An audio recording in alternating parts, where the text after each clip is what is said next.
পুরুষের মতো কাজ করা, কারণ স্বামীকে যখন স্ত্রী সাহস যোগায় স্বামীর সাহস বেড়ে যায়, ঠিক কিনা?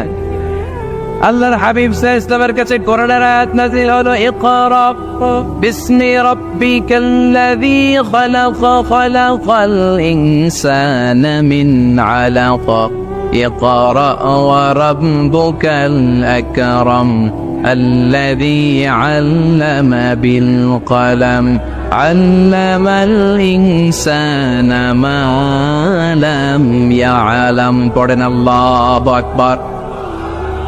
সূরাতুল আলাকের 5 আয়াত হেরা গুহায় যখন নাজিল হয়ে গেল, বিশ্বনবী সাইয়েদনা জিবরাইলকে নিজ আকৃতিতে দেখলেন, পা থেকে মাথা পর্যন্ত দেখে বিশ্বনবী ভয় পেয়ে গেলেন। বিশ্বনবী সাল্লাল্লাহু আলাইহি ওয়াসাল্লাম জীবনে দুইবার সাইয়েদনা জিবরাইল আলাইহিস সালামকে ওনার আসল আকৃতিতে দেখেছিল। আওয়াজ করে বলতে হবে কয়বার?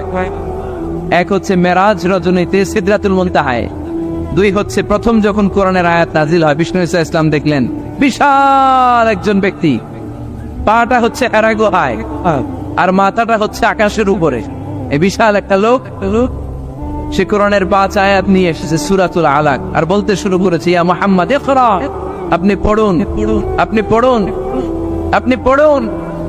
3 বার পড়ার আদেশ করার পরে বিষ্ণু ইসা ইসলাম পড়তে আরম্ভ করলেন, ইকরা বিসমি রাব্বিকাল্লাযী খালাক খালাকাল ইনসানা মিন আলাক ইকরা ওয়া রাব্বুকাল আকরাম الذي علم بالقلم